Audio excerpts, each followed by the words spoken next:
Hey everyone, Darren here on March the 8th, 2015.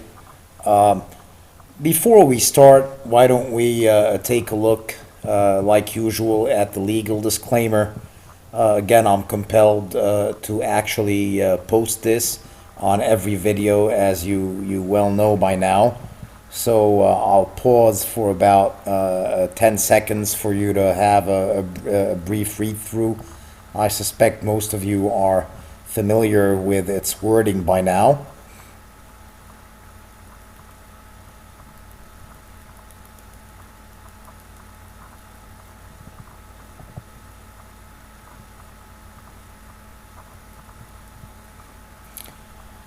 Okay, now moving on to the chart. Before we start again, for the best viewing quality, you have to go to the bottom of the YouTube video and click on settings, which is the little wheel icon next to the cinema mode and full screen icons, and you have to pick the highest resolution, i.e., 360p or 480p if available. Do not leave it on auto. That will ensure that you have the best viewing quality for the video. After you've done that, you want to click on the full screen icon for an enlarged picture so you get a clearer view of the chart. Now with that, let's move on to the chart at hand. This is a weekly chart of the S&P 500. And looking here in a general way, the S&P's been bullish for quite some time, as you know, above the midline of the super trend, the midline being these gray crosses here. So you've been well above it for a very long time now.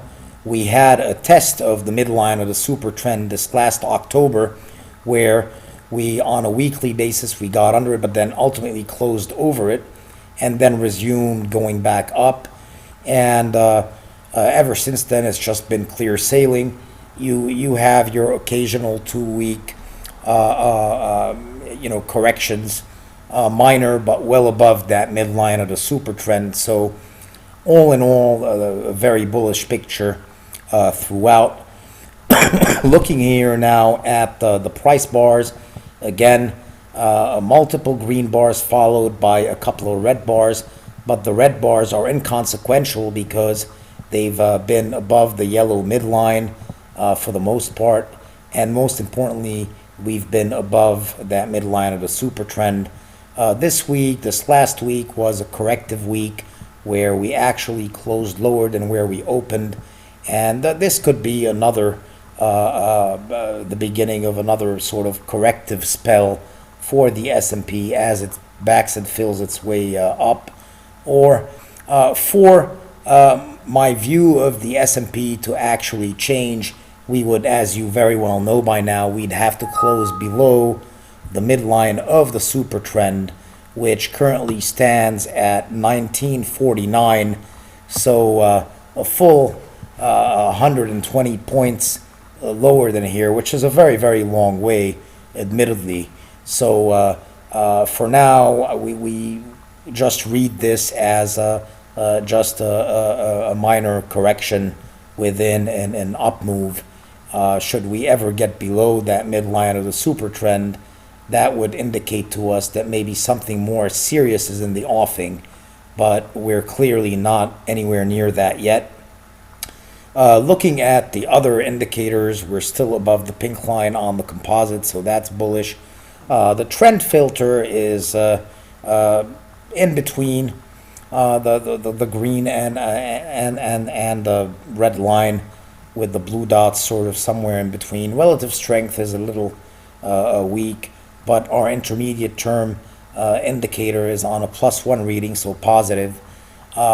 So for now, still bullish on the S&P 500, albeit possibly staring at a 1 week, 2 week, 3 week corrective phase. for now, that's what we see. Again, I will update you on a need-to-know basis, and certainly at the end of next week. With that, I will speak to you later. Take care.